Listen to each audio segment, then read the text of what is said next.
할렐루야. 워싱턴 한인연합장로교회 성도 여러분. 오늘 하루도 우리의 유일한 왕이 되어주시는 예수 그리스도의 은혜를 충만히 누리시는 하루 되시기를 축복합니다. 오늘은 시편 72편 12절에서 14절의 말씀으로 진정한 왕을 구별하는 시금석이라는 제목으로 말씀을 전하고자 합니다.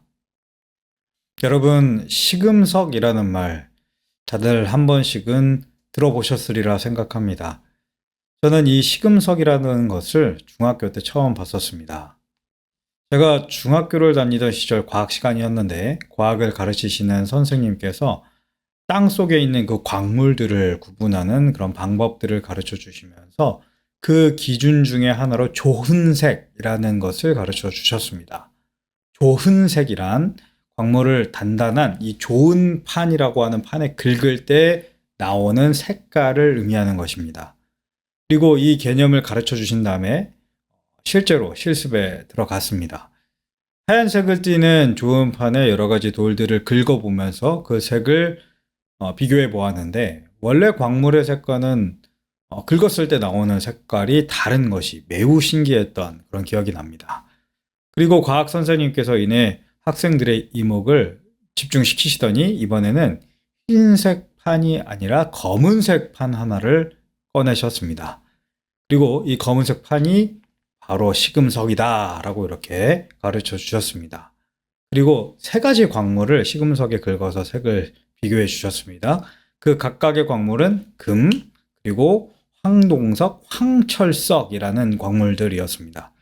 이 모든 광물들이 모두 겉으로 봤을 때는 노란 빛을 띠고 있었습니다. 그런데 이 세 가지 금속을 시금석에 긁으니까 금은 뭐 다 아시다시피 아주 밝은 노란색이 나오고 황동석은 짙은 녹색이 나오고 황철석은 잘 구분이 되지 않는 검은색이 나왔습니다.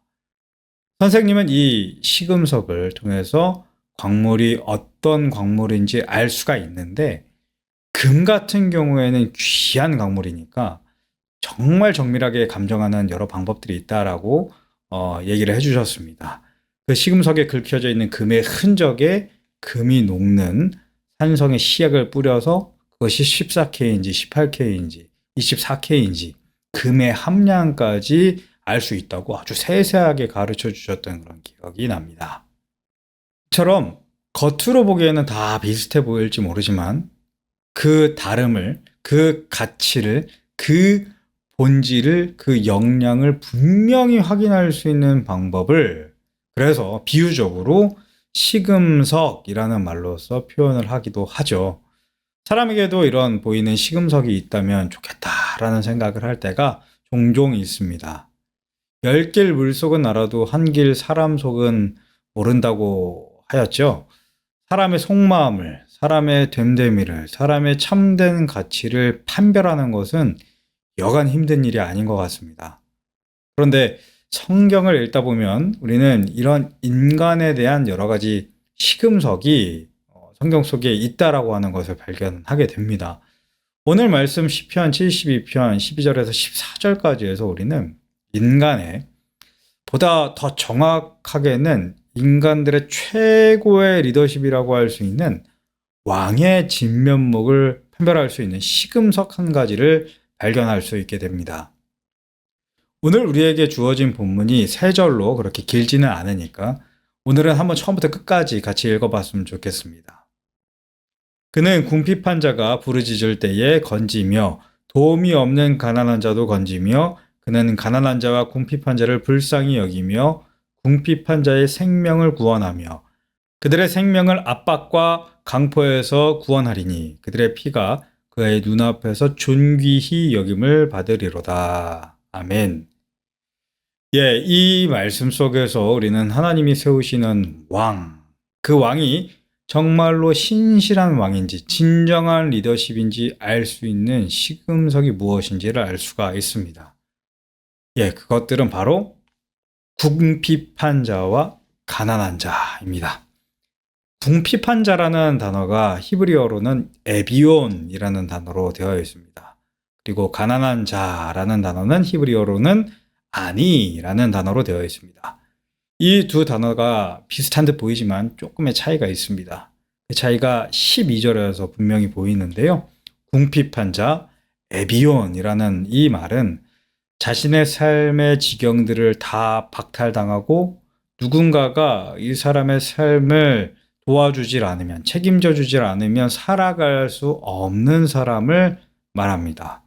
이들이 할 수 있는 것이라곤 도와달라고, 살려달라고 주변을 향해서 부르짖는 일밖에 없습니다. 반면에 가난한 자, 히브리어로 아니라고 기록되어 있는 이 사람들은 악랄한 사람들에게 압제를 당하고 있는 사람들을 이야기를 하는 겁니다. 이들은 이 악랄한 사람들에 의해서 핍박받고 또 고난당하고 있으나 주변에 있는 모든 사람들이 이 악랄한 사람들이 두려워서 도와주지를 않는 그런 사람들을 말하는 것입니다. 그런데 오늘 말씀 속에서 등장하는 그 72편 전체를 보면 모든 왕들의 조공을 받고 그들의 조아림을 받는 왕 중의 왕은 이 사람들을 어떻게 대한다고 노래하고 있죠? 12절을 잘 보시죠. 궁핍한 자가 부르짖을 때에는 그를 건지고 아무도 도와주지 않는 자를 찾아내서 그들을 건져내고 곧 그들의 상황을 해결하여 주신다고 지금 이야기를 하고 있습니다. 13절도 보시죠. 그 가난한 자와 궁핍한 자의 처지를 불쌍히 여기시고 마음 아파하시고 공감하여 주신다라고 그렇게 기록이 되어 있습니다. 그리고 13절, 14절 이어지는 말씀들을 보시죠. 궁핍한 자의 생명을 구원하여 주신다. 가난한 자의 생명을 압박과 폭력에서 구원하여 주신다라고 이야기하고 있습니다. 궁핍한 자와 가난한 자가 나라에 나타났을 때 그들의 문제를 해결하고 가슴 아파하고 그들의 생명을 구원하는 것, 그것이 진정한 왕의 됨됨이고 태도고 의무라고 오늘 말씀을 기록하고 있는 것입니다. 그런 의미에서 궁핍한 자와 가난한 자는 왕이 진정한 왕인지를 알려주는 시금석이라고 이야기를 할 수 있는 것이죠. 사랑하는 여러분, 그런데 이렇게 궁핍한 자들과 가난한 자들의 문제를 해결하고 그들을 불쌍히 여기고 그들의 생명을 구원해내는 왕, 여러분 이런 인물을 역사 속에서 본 적이 있으십니까? 저는 없습니다. 성군이라고 불릴 만한 그런 왕들마저도 궁핍한 자들과 가난한 자들을 위해 이렇게까지 하는 왕은 슬프게도 없었고 지금도 없고 앞으로도 없을 것입니다. 왜 그럴까요? 그것은 성경이 제시하는 진정한 왕과 세상이 세우는 세상의 왕 사이에 이 천양지차의 간극이 존재하기 때문입니다. 세상의 왕의 통치는 어떤 통치인지 가장 적나라하게 지적하는 말씀이 사무엘상 8장 10절에서 18절까지에서 등장을 합니다. 이스라엘의 마지막 사사였던 사무엘은 이스라엘 백성들이 왕을 세워달라고 막 아우성을 치는 그 소리를 듣죠. 사무엘은 하나님의 명령에 따라 이스라엘 백성들을 향해서 왕이 세워지면 일어날 일들에 대해서 세세하게 가르칩니다. 너희 아들들이 군인으로 징집될 것이다. 너희 딸들은 왕이 데려다가 노동을 시킬 것이다. 좋은 밭, 포도원, 감람원들을 다 빼앗길 것이다. 소득의 11조 이상의 세금을 너희는 부과받을 것이다. 이런 모든 말을 다 한 이후에 사무엘은 결론적으로 이렇게 이야기를 합니다. 사무엘상 8장 17절 후반절의 말씀입니다. 너희가 그의 종이 될 것이라. 그렇습니다. 한 사회에 인간 왕이 있다는 것은 그 왕 외에 모든 사람이 그 왕보다 낮은 종이, 노예가 된다는 것과 동일한 말이 됩니다. 이것이 하나님께서 이스라엘에게 인간 왕을 주려고 하지 않으셨던 이유였습니다. 세상이 세운 왕은 태생적으로 이렇게 모든 백성 위에 군림하는 존재입니다. 그런 왕이 사회 안에서 가장 비천한 사람들인 궁핍한 자, 가난한 자들의 삶의 문제를 해결하고 진심으로 가슴 아파하고 그들을 구원해낼 수 있을까요? 예, 이것은 애초에 불가능한 일인 것입니다. 그런데 말입니다. 오늘 말씀 시편 72편 14절은 이런 말도 안 되는 상상 속에서나 존재할 것 같은 그 왕의 궁극적인 행적 하나를 더 기록합니다. 14절 하반절의 말씀입니다. 그들의 피가 그의 눈앞에서 존귀히 여김을 받으리로다. 아멘. 시편 72편을 지금 노래하고 있는 이 시인은 자신이 계속해서 언급하고 있는 왕 중의 왕이 궁핍한 자와 가난한 자의 피마저도 존귀하게 여기신다고 그렇게 기록을 하고 있습니다. 이게 무슨 말일까요?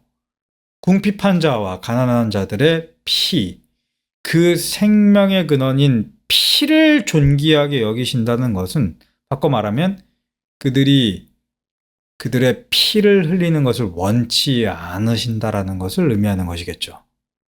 만약 이런 왕이 실존한다면 그 왕은 궁핍한 자와 가난한 자들이 피 흘리는 일 그 자체를 발생하지 않게 만들 것입니다.